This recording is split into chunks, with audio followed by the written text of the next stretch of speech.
My name is Genesis. I am 34 years old and I work in finance in New York. For years, I tried everything I could to be the pride of my family, carrying the burden of hospital bills for my mother and tuition for my niece. I thought those sacrifices would at least earn me a place in their hearts. But then, at my father's birthday party in the suburbs of New Jersey, everything I believed shattered. The room was filled with laughter when I raised my glass and my phone buzzed. A bank notification flashed. Available balance, $42.13. My heart sank. That very morning, I had seen more than $120,000 in savings I had built over years. I froze, the glass trembling in my hand, while everyone else kept cheering. From the far end of the table, my brother-in-law Jake suddenly looked up, eyes full of challenge. He smirked. Maybe now, you're not the richest one in the family anymore. In that moment, I knew I had been betrayed. The question wasn't how much I had lost, but who among them had taken what I spent my life building. If it were you, could you sit still when your own family treated your sacrifices as nothing more than an open wallet? Share your feelings in the comments, hit like and subscribe to follow me through this story. Because what happened after that party was far worse and more shocking. I forced myself to swallow the dizziness, kept a stiff smile so no one but Jake could see my shaking hand. But inside my head, memories came flooding back, as if the past years existed only to lead me to this humiliating moment. From a young age, I was used to being the lifeline of the family. When my mother fell ill and stayed in the hospital for months, I was the one running paperwork and paying every hospital bill. I still remember signing that first check nearly $10,000. My hand trembled then too, but not with anger like today, rather with fear that she might not survive. I didn't think twice, I only prayed she would recover. Then came Lily, my younger sister. When she had her first child, their finances were already tight. Haley's preschool tuition piled up. One evening, Lily called, her voice trembling. "Genesis, can you help me? If I don't pay, they'll take her off the class list." I sat in my tiny apartment staring at my own unpaid bill, then opened my laptop and wired the money. I told myself it was just a small amount, that I could manage. But from that day, those small amounts became a habit. My brother Daniel wasn't better. After a failed investment, he drowned in credit card debt. One night, he knocked on my door, eyes red, voice hoarse. "You're my last hope. If I don't pay this month, the collectors will come." I sighed, pulled out my own credit card and covered his debt, knowing I'd have to work overtime for months to catch up. I comforted myself at least he would have a fresh start. But the next time, and the time after that, he still came back to me. Even my father, Paul, the man I once respected the most, leaned on me without hesitation. When he nearly lost his house to foreclosure, it was me who emptied my savings to save it. I still remember that afternoon he sat in the living room, patted my shoulder and said, "You're the strongest support this family has." Back then, those words warmed me. But now I see they weren't appreciation. They were a decree. I would always carry the load. No one ever asked me, "Do you have enough to take care of yourself? Are you tired?" Instead, every word circled around how I was more stable, free of burdens, living alone so you can manage. In their eyes, I wasn't a daughter or a sister. I was just a walking wallet. I remember a winter evening after wiring Nathan Lily's husband over $2,000 so they wouldn't be evicted. I sat curled in my tiny kitchen, eating instant noodles for dinner. Snow fell, outside, and cold seeped into my bones. I had skipped a vacation with coworkers just to send them that money. I still consoled myself. They were family. They needed me. I would have another chance, but they might not. For years I lived in that cycle, believing kindness would be understood, that sacrifice would be cherished. But all I got in return was silence, shrugs, and entitlement. Eventually, they stopped even asking. Instead, they simply informed me, "The electricity got cut, you'll handle it. Haley starts school, remember to transfer the tuition." The tone casual, natural, as if it were my duty. Each time I checked my bank account, disappointment gnawed at me. Those dwindling numbers weren't just money. They were pieces of my freedom being stripped away. I longed for the day I could spend on myself without guilt. A nice dress, a trip, a class I loved. Instead, I pinched every penny because I knew the moment the phone rang, someone would need help. In the middle of the birthday party's laughter, memories of those silent sacrifices pounded in my head. I looked around the table. My mother sitting calmly as if nothing was happening. My father engrossed in chatting with old friends, ignoring me. Lily smiling weakly. Jake staring at me with defiance. I realized then, in their eyes, I was never an equal part of this family. I was the bank with the name Genesis. I drew a deep breath, trying not to cry. But inside, a storm was rising. Maybe it was my years of silence that made them despise me. Maybe it was because I always reached out. They no longer felt the need to show respect. That question echoed in my head, wearing me down. And I knew one thing. If I stayed silent, those disappearing numbers would never stop. More importantly, I would lose every shred of dignity in front of the people I called family. I sat there, music and cheers swirling around me, but in my head only Jake's cold words echoed. Maybe now you're not the richest one in the family anymore. I wondered, had they ever thought about the nights I stayed up working to pay off their debts? The times I swallowed my own dreams so they'd have another chance? Or was I just an endless credit card to them? I set my glass down, clenched my fists. In that moment, I faced a painful truth. The love I gave my family was never seen as love, only as a permanent obligation. And that obligation, if I didn't end it, would destroy me. I stayed seated, but inside, a decision took root. I would no longer allow myself to be treated as a living ATM. I would find the truth and reclaim what was mine. I sat frozen at the table, hand gripping the phone screen, glowing with the number that made my body tremble. $42.13. That number blinked like mockery. I scrolled through the transaction history, $3,000, then $5,200, then more neat withdrawals, one after another, until only a few dollars remained. What stunned me most was the bank's note, all from the same IP address. I zoomed in, read again. No mistake. It was the home network here. The same house I had entered countless times, believing it to be my only refuge. I lifted my head, scanning the table. Familiar faces laughed, glasses raised for my father's birthday. But when my eyes met Jake's, I saw at his smirk, half amusement, half secret satisfaction. "What's wrong, Genesis?" Lily's voice floated out, her hand swirling her glass but eyes avoiding mine. I steadied myself, my voice hoarse. "My savings account has just been emptied." The music kept playing, but conversations faltered. Jake chuckled softly, adjusting his collar. "Probably just a bank error. Systems glitch sometimes." I slammed my phone onto the table, the glowing screen for everyone to see. "Not an error. Here's the transaction history, all traced to this house's Wi-Fi." The lively room fell still. My father Paul frowned, but it didn't look up from his plate. He shrugged, his tone unnervingly calm. "Probably some mistake. Don't cause a scene at the party." My mother Donna waved her hand lightly. "Genesis, you're too sensitive. Forget it, enjoy yourself. We're celebrating your father's birthday." I turned to Lily, desperate for some explanation. She only lowered her eyes. Jake leaned back smugly, as if he had already won. My fists clenched, fingers numb. "Lily, do you have something to say to me?" She pressed her lips, shook her head. I don't know anything." Jake cut in, his voice dripping with sarcasm. "Maybe you forgot to log out when you used the computer here. Someone saw it, pressed a few buttons, and that was it. If you want to blame someone, blame your own carelessness." I turned to him, eyes locked, unblinking.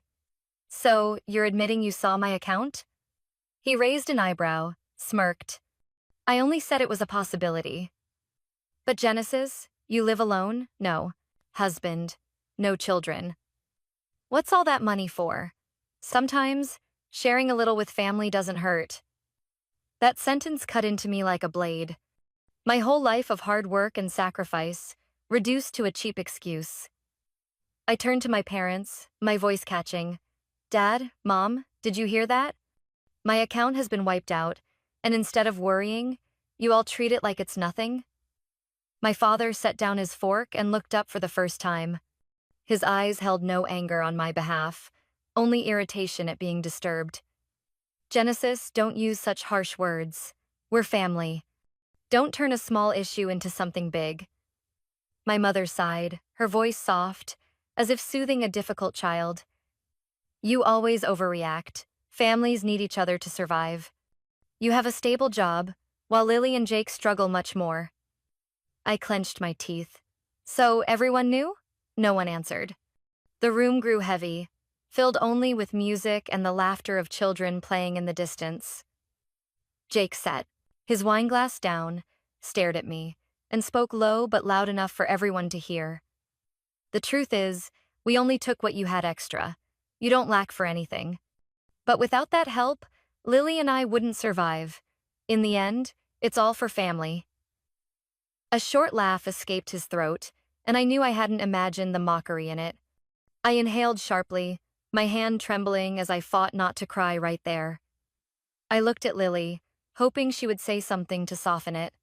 But she only whispered, "Don't make this a big deal, sis. You'll earn it back." "Earn it back?" I repeated, my voice breaking. Lily, that was my sweat, my overtime hours, the vacations I gave up. Do you even know how much I've sacrificed for this family?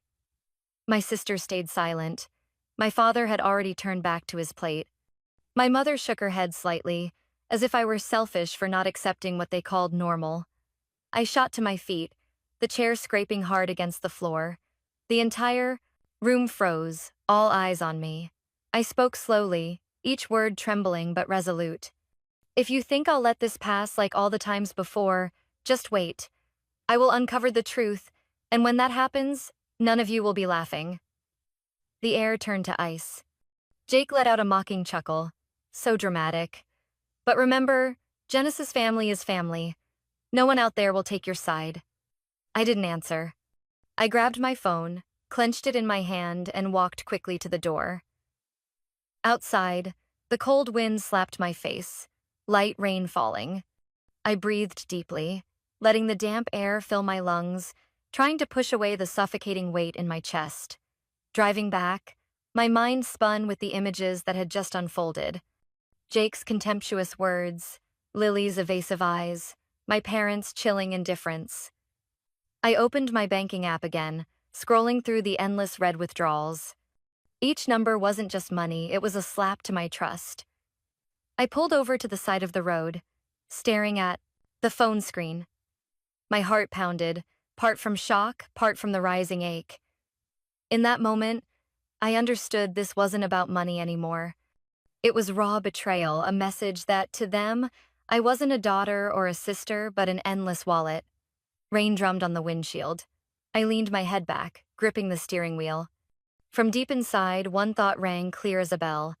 They had taken everything, believing I would stay silent as always. But they were wrong. I would not be silent again.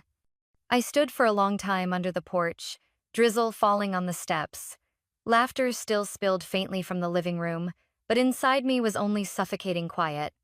I turned to see Lily coming toward me, her face taut with worry, afraid I would scream in the middle of the party. Jake trailed behind, hands shoved in his pockets, his expression casual, as if this was just a petty quarrel. I drew a long breath, forcing my voice steady. Lily, can you explain? Why was my account drained, and why was the IP address from this house? She stammered, eyes wet but unable to meet mine. I don't know what to say. Jake cut in, his tone even, tinged with mockery. There's nothing to stress over. We needed it more. Genesis, you live alone. No husband, no kids, no real burdens. That money means nothing to you, but for us it's survival. I whipped my head toward him, anger surging. So you're admitting it was you? He shrugged, smirked. Calling it stealing isn't right. Sharing is more accurate. In a family, those who have more help those who have less. That's natural. Sharing? My voice cracked. Sharing is when we sit down, talk, and agree. This was outright theft. You know, every dollar was earned through sleepless nights, sacrifices, and you dare call that sharing? Jake didn't flinch. He even stepped closer, lowering his voice but still taunting. Genesis, you should thank us. Without us, you'd just keep sitting in your tiny apartment, hoarding money you'd never use. At least we put it to good use. Keeping this roof, paying Haley's tuition, keeping Lily from hitting rock bottom. I turned to Lily, begging her to object, to defend me. But she only bit her lip, eyes glistening, then gave the slightest nod as silent admission. My heart dropped. My own sister, the one who used to cry in my arms when we were children, now chose silence and betrayal. I stepped back, forcing my voice not to break. Lily, what did I ever do to make you think I deserved this? For years, I never once refused your pleas. And today, you let Jake tell me my money means nothing. She exhaled shakily, murmuring as if to justify herself. You don't understand. Jake and I are exhausted. I'm terrified of losing the house, of my child losing her school. I just thought, you can earn it back. We can't. I let out a bitter laugh, sharper than any tear. So I meant to bear it all, simply because you think I'll survive better than you? No one answered. Only the sound of rain and faint laughter carried from the house. I turned to go back in when my mother's voice called out the moment I opened the door. Genesis, what are you doing out there so long? Are you trying to ruin your father's birthday? Come inside. Don't spoil it. I looked at her. Her face was calm, as if nothing had happened. I swallowed the lump in my throat, but couldn't shake the feeling the whole world had turned its back on me. I'm not ruining anything, Mom, I said, low but firm. The ones ruining things are those who trample on my effort and my trust. She frowned, shook her head. Genesis, you're always too rigid. Family life isn't always fair. You live alone, have a good job, no one to worry about. Your siblings are different, they have families to raise. I clenched my fists, nails biting into my skin. So you knew about this all along? She didn't answer, only turned away, asking the server to bring out more cake. In that moment, a chill shot down my spine. No longer suspicion truth. Naked and undeniable. They all knew, and they treated it as normal. I inhaled sharply, swallowing the tightness in my chest. I turned to Jake and Lily, speaking slowly, each word carving into the air. If you think I'll accept this like before, you're mistaken. I am no longer Genesis, who stays silent while being used. Jake laughed, the sound slicing through the silence like a knife. As if you could change anything. Genesis, in the end, you're still all alone. I looked straight into his eyes, my gaze no longer trembling. Alone is better than being treated by my own family like a walking wallet. Then I turned and walked back into the house, not letting anyone stop me. The laughter from the party, the cheerful music, the warm golden lights, all of it suddenly felt foreign. I sat down, but inside I was frozen. Everyone else kept talking, taking pictures, singing for my father's birthday. Only, I stayed quiet, the red wine in my glass turning bitter in my throat. I could no longer hear the voices around me, just the heavy pounding of my heart and Jake's cold words echoing in my mind. We needed it more. You live alone. That money means nothing. I knew. From that moment, there was a crack between me and my family that would never heal. I sat in the corner of the table, but my thoughts drifted back through the years. Memories I had buried rushed back like a slow-motion film. Today's exploitation wasn't new, it was just too blatant now to ignore. I remembered nearly 10 years ago, when Daniel, my brother, called me late at night. His voice was hoarse from alcohol and exhaustion. Genesis, my credit card debt is over $10,000. If I don't pay immediately, they'll sue. I was a new employee back then, just received my first paycheck. I still had student loans hanging over me. But when he said, I'm about to lose everything, my heart softened. I withdrew all the money I had and paid it off for him, then worked extra shifts, sleepless nights. All he said was a short, thanks, then disappeared for months, never asking how I managed afterward. Then there was Lily. I still remember that afternoon when she called, panicked. Genesis, the landlord posted a notice. If we don't pay, we'll be out next week. I had planned to use my small savings to fix the leaking kitchen sink in my rented apartment. But hearing her child crying in the background, I couldn't bear it. I wired 3 months' rent right away. She sobbed, "You're my savior." But a week later, she called again. "Can you give me a little more? Haley needs medicine." I also remembered my father sitting in the living room, weary after months of unemployment. He said, "The car's broken. I can't get to interviews. Can't find work. Genesis, I have no one but you."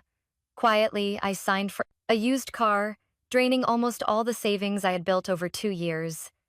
He patted my shoulder, his eyes lit up. "You really are the backbone of this family." Back then, I felt proud. Now I see it wasn't praise. It was him assigning me a permanent role, the carrier of burdens. Each time, no one asked if I could handle it. No one cared whether I wanted to. As long as I breathed and worked, it meant I had to open my wallet. They grew so used to that idea that they stopped hiding it, even treating it as my duty.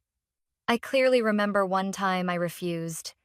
Lily wanted me to cover a furniture loan for her new apartment. I said gently, "I'm saving for a place of my own. You and Jake need to figure it out." Lily stayed quiet for a moment, then burst into tears. "You always think about yourself. What about me? I'm your sister." I bit my lip, softened again. In the end, I still transferred the money.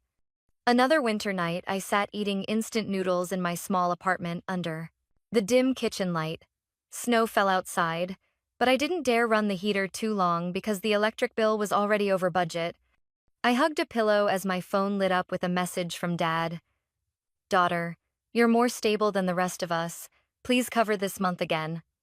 I closed my eyes, sighed. I had lived like that for years, giving up every small dream just to keep them afloat. I don't remember exactly when I became the one who handled everything. All I know is that slowly, they stopped seeing me as Genesis, a person with feelings, dreams, and needs. They saw me as a resource, a financial source they could call at any time. I used to think love meant sacrifice. I used to believe that if I was patient and generous enough, one day they would look back and say, "Genesis, we're grateful for you." But that day never came. Instead, when I delayed responding or hesitated, I was labeled selfish. And now, when I discovered my life savings had disappeared, in one evening, they brushed it off as if it were normal. My father shrugged. My mother said, "Don't ruin the fun."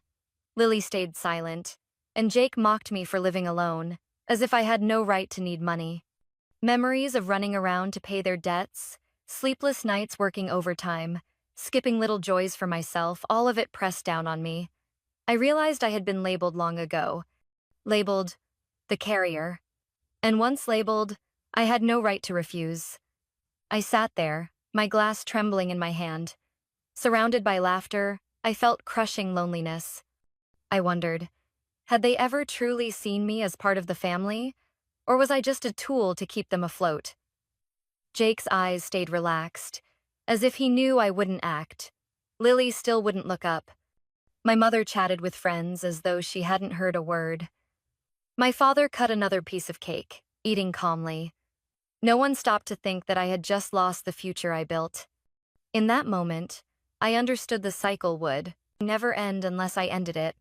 I had let them exploit me so long they saw it as their right. If I didn't rise, didn't say enough, I would remain chained in their invisible circle. I straightened in my chair, inhaled deeply, feeling my heart pound. I had lived carrying and covering for so long, but now I knew I had to prepare for something else. A new Genesis, no longer a living ATM. When I left the birthday party, I didn't look back. The rain that night felt like it wanted to wash everything away, but inside me, the bitterness only thickened. I drove through wet streets blurred by lights, straight back to my small apartment. That apartment, which often felt lonely, became the only place I still felt safe. I hung my coat, didn't turn on the lights, and sat down at my desk. The pale glow of my laptop lit my face. I opened the financial folder I had kept for years, pulling up every email, every statement, every piece of evidence of all I had covered for my family. There were hospital bills for my mother, stamped, paid by Genesis. Tuition receipts for Haley, my niece, sent to me in midnight panic. Messages from Daniel begging for thousands to cover urgent credit card debt, a car contract under my name, used by my father. Each page, each line, cut into me. I opened a new Excel sheet. On the left column, I wrote each relative's name, then filled in the amounts they had taken. I categorized hospital, tuition, rent, car, credit cards. The totals climbed until I froze in place. Over $200,000. That was my youth years of sacrifice traded for indifference. I leaned back, eyes closed. Rain still tapped the window. I didn't cry. My tears were long gone. Only a sharp, cold clarity remained. Then my eyes caught the last transaction. Nearly $20,000. Not Lily, not Jake, not Daniel. The note read, Paul Grant, Sunrise Development LLC. I shot upright, heart pounding. Paul Grant, my father. Sunrise Development LLC? I had never heard of it. I opened my browser, typed it in. The result? A small company registered in suburban New Jersey, in real estate. I scrolled to the legal registration. Official representative, Paul Grant. I couldn't believe my eyes. My father had been retired for nearly a decade, complaining of no money, living off a modest pension. He once looked me straight in the eye and said, "Without you, I couldn't survive." And yet, here he was listed as the head of a company, and the last of my money had gone there. A hollow laugh escaped me, echoing through the silent apartment. The man I thought was a victim was in fact the deepest player. I went back to my spreadsheet, added a new line. Paul, 20,000, Sunrise Development LLC. At the bottom, I typed in bold. No longer coincidence. This is a plan. In my mind, everything began to connect. It wasn't just the little requests for help. It wasn't just the transfers I willingly made. This was orchestrated. Someone had quietly used my trust like a key, unlocking every door to drain me. And my father was the biggest link. I stood up, walked to the window, staring down at the rain-soaked street. Below, car lights flickered across the wet pavement. I thought about all the years I had worked myself to the bone, sacrificed, believing I was holding my family together. But maybe, in their eyes, I was nothing more than a long-term source of capital to fuel their shady plans. My phone buzzed. A text from my mother. Genesis, I hope you got home safe. Don't be upset, things will pass. You live alone, don't take it to heart. Call your father tomorrow. I stared at the words, hollow inside. They still believed I would stay silent. They still thought I would keep swallowing it, like all the years before. I turned back to my desk, opened a new folder, and named it The Truth. I saved every receipt, every statement, every transfer, along with the link to Sunrise Development's corporate file. Each document labeled, numbered, neatly arranged. I logged every detail: date, amount, recipient, purpose. The spreadsheet filled with cold numbers. Each number was a piece of evidence, a fragment of the betrayal I had unknowingly documented for years. I sat upright, fingers on the keyboard, eyes bright in the glow of the screen. There was no more trembling in me, only a steel determination. I knew I couldn't confront them outright yet. I needed evidence. I needed a plan. And I would not let anyone in this family turn me into a victim again. Outside, the heavy rain slowed, leaving behind a bleak night sky. Inside me, another storm was quietly forming, and it would sweep away every lie they had built. A week after the night I discovered the final transfer in my father's name, the phone rang. My mother's voice was light as mist. Genesis, the family wants to have dinner with you. We should talk. Don't let misunderstandings last. I was silent, for a long moment, then agreed. I wanted to hear with my own ears how they planned to justify themselves. That evening, I arrived at the old house with a hard folder in my hand. The smell of grilled meat drifted through the kitchen, The clink of silverware against plates filled the room. On the surface, it looked like a warm family dinner. But the air was heavy, everyone cautious. Lily sat pressed against her husband, eyes darting away whenever I looked. Daniel sat sullen and quiet, while my father at the head of the table wore a calmness so cold it chilled me. When the main dish was served, my father set down his utensils and looked straight at me.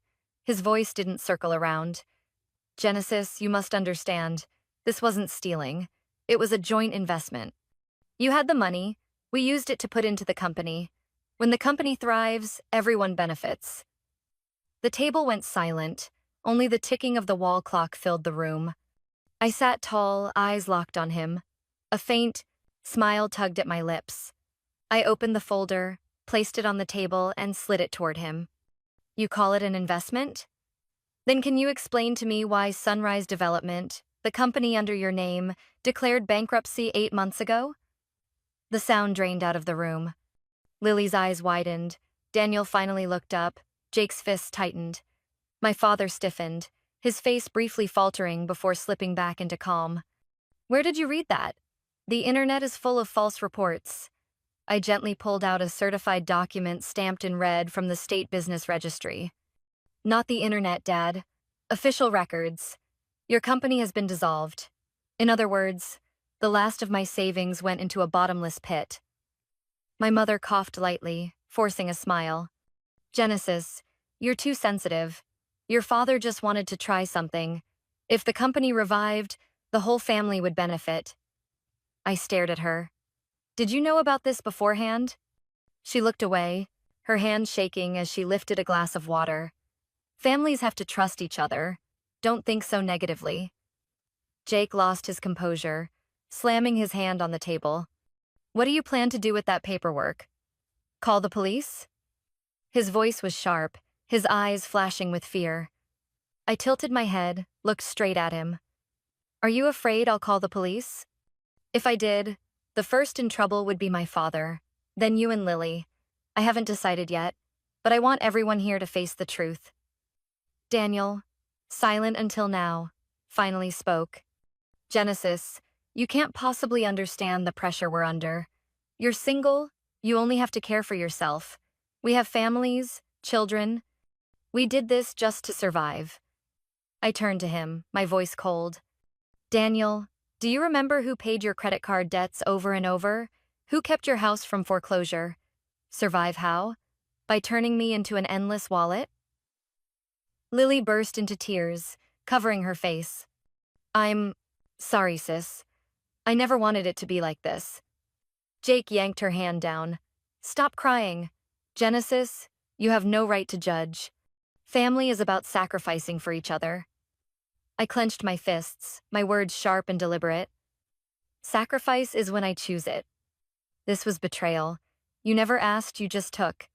And worse, my father turned it into a failed business scheme and buried it as if it were nothing." No one said another word. The ceiling fan hummed above, the only sound in the thick silence. My father tapped the table lightly, his voice calm but firm. "Genesis, you're educated. You should know that once it's family, all property is shared. What you call betrayal is just your selfish view." I looked at him for a long time, and in that moment I no longer saw the man who once taught me to ride a bike. I only saw a man justifying his greed with blood ties. I stood, gathering the folder into my bag. My voice rang out, cold enough to startle even me. "If family means I must stay silent while you take everything, then maybe I don't have a family anymore."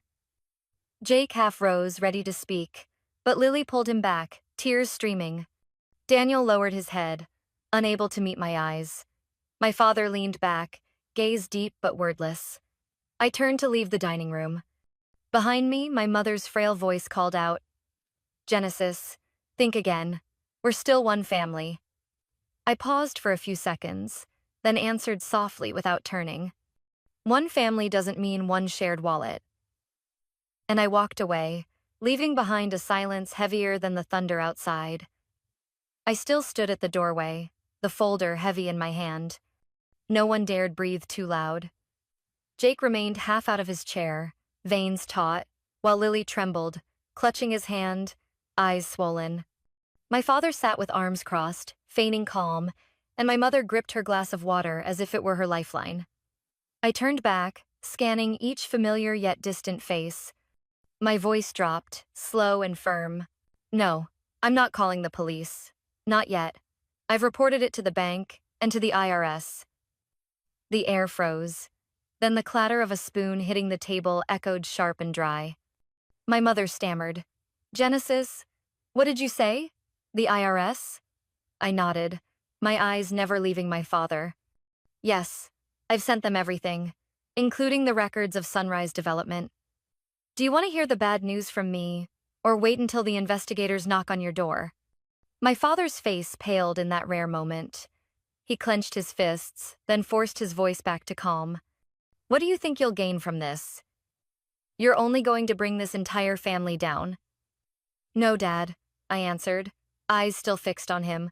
I'm not the one destroying this family. You did that the moment you stole the last of my money and threw it into a bankrupt company.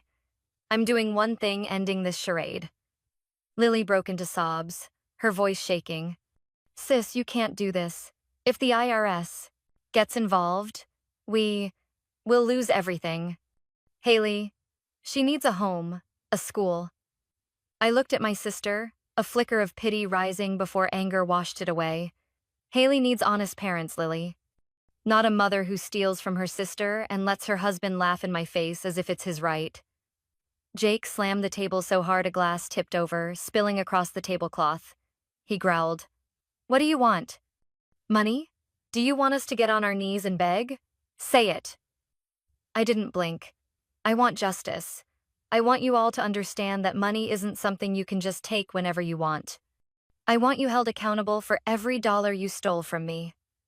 My father leaned back in his chair, smirking. Genesis, you're delusional. Do you think the IRS will believe one angry woman against her entire family? Did you forget who raised you? What I felt wasn't anger anymore, it was sadness. Yes, you raised me. And I paid it back many times over. With money, with my youth, with years I didn't live for myself. Are you telling me that wasn't enough? My mother suddenly shot up, her voice trembling but harsh. Genesis, you're destroying this family. If this gets out, our reputation will be gone. People will laugh at us. I sighed, looking at her. Mom, this family has been destroyed for a long time. From the moment you all chose to take my trust and turn it into an endless bank account. The room filled with Lily's sobs, Jake's heavy breathing, my father's rigid silence, and my mother's panicked eyes. I was so calm it even surprised me. Jake lunged forward, his face red. You'll regret this. If you drag the IRS into this, they'll take the house. Do you want your parents on the street? I answered firmly. If this house exists on lies, it's not a home anymore. I won't protect a roof built on stolen money. Lily clutched my sleeve, crying hard. Please, Genesis, give us a chance. I promise we'll pay it back slowly. Don't bring the IRS into it. I looked down at her, my chest tightening. Lily, I've given you more chances than I can count. And each time, you stayed silent while your husband humiliated me. Do you expect me to believe this time will be different? She froze, her eyes hollow with despair. Finally, my father lost his restraint and slammed the table. Enough. Genesis, you're making yourself the enemy of your own family. If you don't retract what you sent, I'll no longer consider you my daughter. I raised my head, holding his gaze. Maybe you've forgotten, but you cast me aside first. Not today, but all those years when you treated me as nothing more than a source of money. The air shattered. My mother collapsed back into her chair, her face ghostly pale. Jake ground his teeth, while Daniel, my brother, kept silent, his eyes fixed on the floor, avoiding everyone's stare. I packed the folder back into my bag and walked out of the dining room with my spine straight. Lily's voice called after me, sobbing, Genesis, please, think of Haley. I stopped, turned back, locking eyes with her tear-streaked face. My voice broke but stayed clear. I am thinking of Haley. That's why I want her to grow up knowing the difference between right and wrong. And the right thing now is for the truth to come out. With that, I turned away, leaving the room in chaos, the last of their lies stripped bare. I stepped onto the porch and drew a deep breath. The night was windless, but inside me, the storm had truly begun. Just days after that tense reconciliation dinner, everything began to crash down like dominoes. I was at the office when my phone buzzed nonstop. The first text was from my mother. Genesis, we're in trouble. The IRS sent a notice to the house. They said they'll be auditing all of the family's tax records. I sat frozen, staring at the screen. I knew this was coming, but I hadn't expected it. So soon. Only 2 days after I sent the documents, the tax authorities had acted. That afternoon, I stopped by the mailroom in my building. Amid junk mail, there was an envelope with the IRS logo, addressed directly to me. I tore it open right there. The message was clear. They had received the information I provided and would launch a full audit of the Grant family's finances. I folded the letter, slipped it into my bag, and walked back to my apartment. On the way, I felt an odd calm settle over me. The anger I'd carried seemed to dissolve, leaving only a cold, steady resolve. The next day, my phone rang relentlessly. I didn't plan to answer, but eventually I picked up. It was Lily, her voice cracked with tears. Genesis, please. The IRS came to see us. Jake's been suspended from work while they investigate. If he loses his job, we'll have nothing left. Help us one last time, I'm begging you. I closed my eyes, taking a long breath. Lily, do you remember how many times you called something the last time? You called me in the middle of the night, crying, and I opened my wallet. For years, I've saved your life. Jake's life. But not this time. But Haley? Lily broke down, crying her daughter's name. I cut in, my voice slow but firm. Because of Haley, you need to learn responsibility. She needs parents who can stand on their own, not an aunt who carries the whole family forever. The line filled with her muffled sobs. I said nothing more, just quietly hung up. 2 days later, another call came. It was my father. His voice no longer calm but harsh, edged with desperation. Genesis, you're a traitor. We gave you everything, and you went and betrayed your own family. Do you realize you're killing your parents with this? I pressed the phone to my ear, holding steady. A traitor? No, Dad. Betrayal is when you took all my money without asking. Betrayal is when you turned my trust into a bankrupt company and covered it up. All I did was tell the truth. And if the truth destroys you, that's not on me. He stayed silent for a few seconds, then hung up. I sat in my apartment, staring at the dark screen, a sadness I couldn't name rising inside me. But I didn't cry. My tears for them had dried up long ago. In the days that followed, the news came crashing in. The IRS demanded every document tied to Sunrise Development. My parents' joint account was frozen for investigation. Jake's pay was suspended after they uncovered suspicious transfers from my account into his. One evening, Lily showed up at my apartment door, eyes swollen, clutching her daughter tight. Genesis, please open the door. I have no one else to turn to. I stood on the other side, my hand on the knob. I heard Haley's small voice ask, Mom, why won't Aunt Genesis open the door? My heart clenched, but I didn't unlock it. I only spoke through the wood, my voice low and heavy.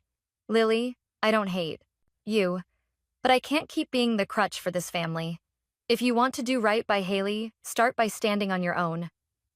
There was quiet sobbing, then footsteps fading away. I stayed there for a long time, my forehead pressed against the cold wood, my chest tight. The next day, I received an email from the law office representing the IRS, confirming that the evidence I had provided was crucial to their investigation. They thanked me for cooperating for transparency and fairness. I read those lines over and over, feeling both empty and relieved.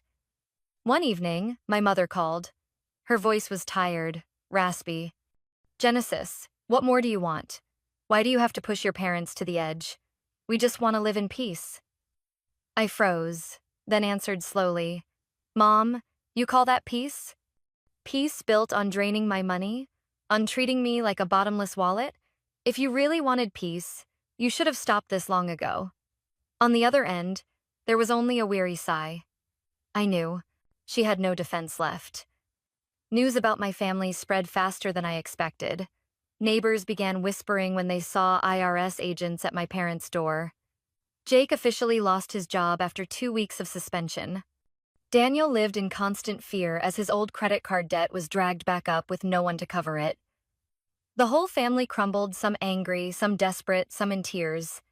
As for me, I kept living my days, going to work, returning to my quiet apartment, cooking a simple dinner, then sitting at my desk to review the documents.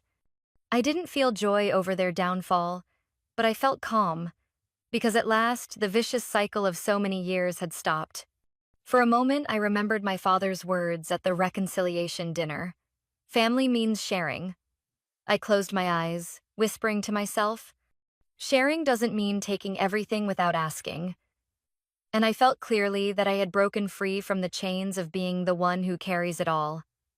I filed for a place, 3-month leave of absence.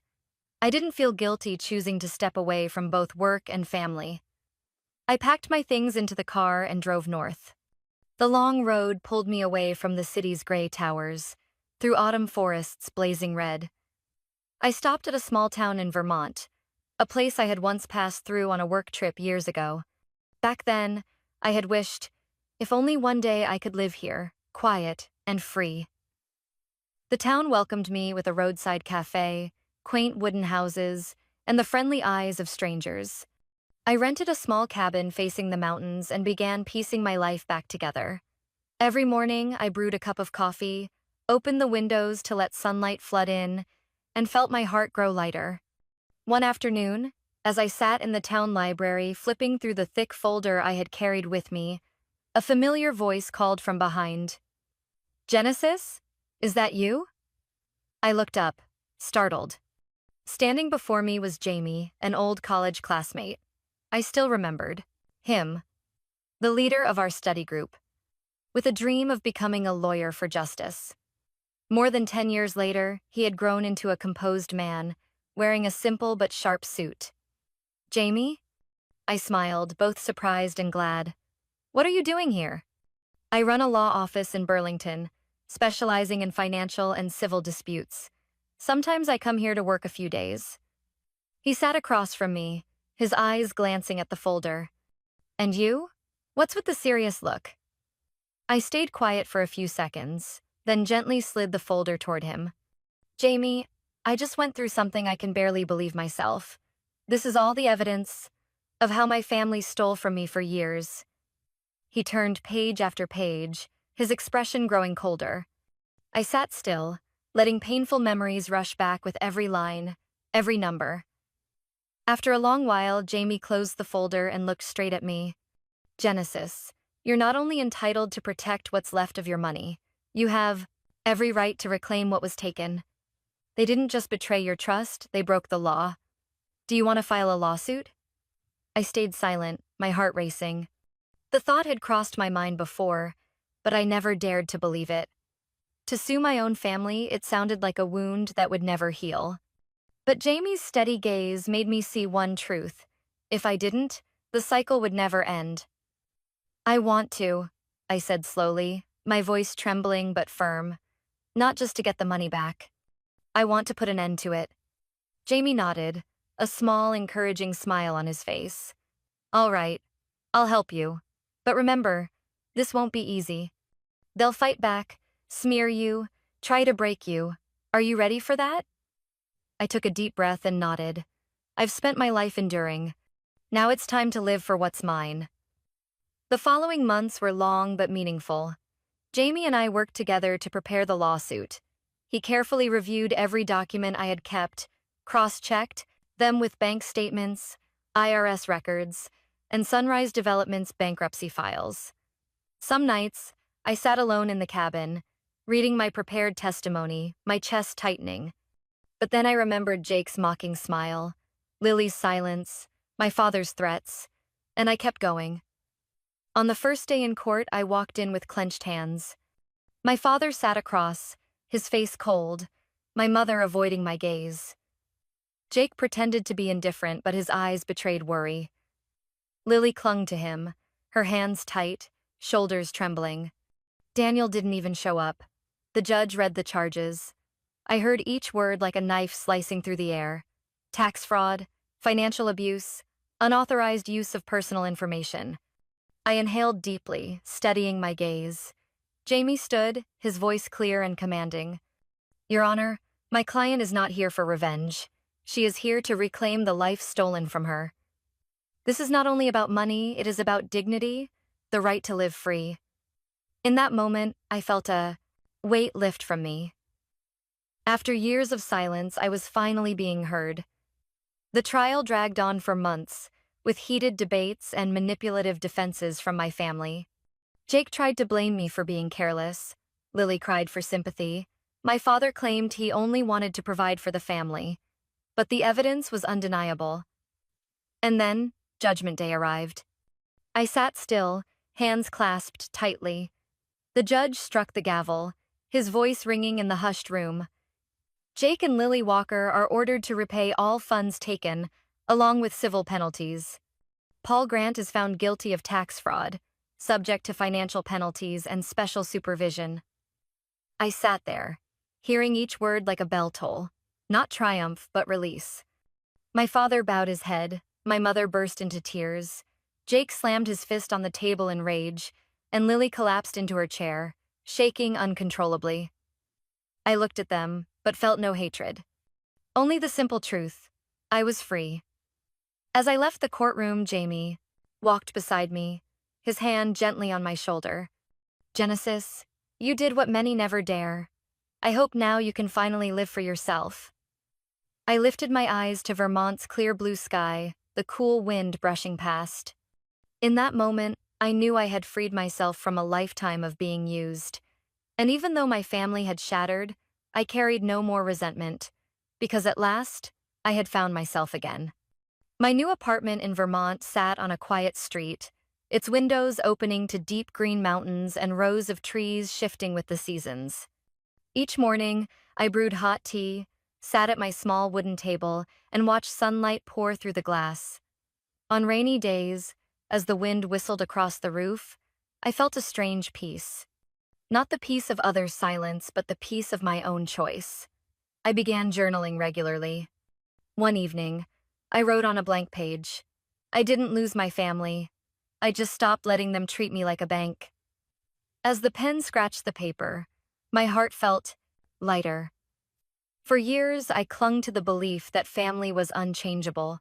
But in truth, family isn't blood tied by debt and exploitation. Family is where respect exists. And I no longer had that. I rebuilt my life piece by piece. I signed up for an evening painting class at the town's art center. The smell of oil paint, the sound of brushes sweeping across canvas, and the joy of watching colors slowly take shape brought back a feeling I thought I had lost. I learned to let go, to let my mind float with shades of color instead of cold numbers on financial spreadsheets. Not just for myself, I also began to think about other women who had been in situations like mine. I reached out to Jamie, and together we created a small investment fund. It wasn't meant to bring huge profits, but to support women striving for financial independence, women who wanted to escape dependency. I wanted them to have the chance to stand on their own, so no one would ever be turned into a living ATM in their own family like I had been. The day I signed the fund's charter, I smiled for a long time. I knew I had come a long way from being seen as an endless source of money to someone who could give others the chance to stand on their own feet. One weekend afternoon, as I was tidying my desk, my laptop chimed with an email. I opened it, surprised to see the sender, Haley Lily's daughter. The subject line was simple, Aunt Genesis. I froze for a moment, then slowly clicked. In the email, clumsy but heartfelt words appeared. Aunt Genesis, thank you for teaching me how to take care of myself. At home, Mom and Dad argue about money a lot, but I've learned not to rely on others. I've started saving from tutoring money and odd jobs. I want to buy my own things one day without asking anyone. I miss you. I sat still, my eyes burning. Haley, the child once caught in the cycle of dependence, now understood what the adults around her refused to. I smiled, typing a few. Gentle lines in reply. Sweetheart, I'm so proud of you. Always believe that independence will bring you true freedom and happiness. I'll always be watching over you, even from afar. I hit send, then leaned back in my chair, watching the golden sunset spill across the mountains. In that moment, I realized that sometimes walking away from toxic ties isn't losing family. It's opening another door where a new generation can learn to live with meaning, to love without turning someone else into a burden. In the days that followed, I lived slowly but fully. I spent time cooking meals I loved, bought a red dress I had once hesitated over, and hung my own paintings on the walls. I sat in pottery class with clay-stained hands and a light heart. I started building connections with new friends in town, people who didn't care how much money I had, but simply asked, "How are you feeling today?" One day, Jamie stopped by, looked at me, and said with a smile, "Genesis, you're different now. Your eyes are bright again," I replied, "because for the first time, I'm living for myself." That night, I opened my journal again, adding a line under the old one. I didn't lose my family. I just chose to redefine family. And when the pen lifted from the page, I knew I had truly found freedom. I closed the journal and looked out the window at the soft silver moonlight. A quiet peace rose inside me, something I hadn't felt in years. Perhaps the most precious thing wasn't the money I got back, but the right to live a life unbound by unfair expectations. But I still wonder, if it were you, what would you do in my place? Would you dare to stand up, set boundaries against your own blood, to protect your dignity and your life? Or would you keep enduring, sacrificing yourself just to hold on to the word family? I truly want to hear your thoughts. Share your feelings in the comments, because every story is a perspective, and sometimes your experience might help someone else trapped in a situation like mine find their way out. If this story touched your heart, don't forget to follow the channel so we can continue exploring more stories about family, difficult choices, and how we rediscover our strength in the face of family struggles. I believe each story isn't just for listening, it's a mirror to reflect on our own lives.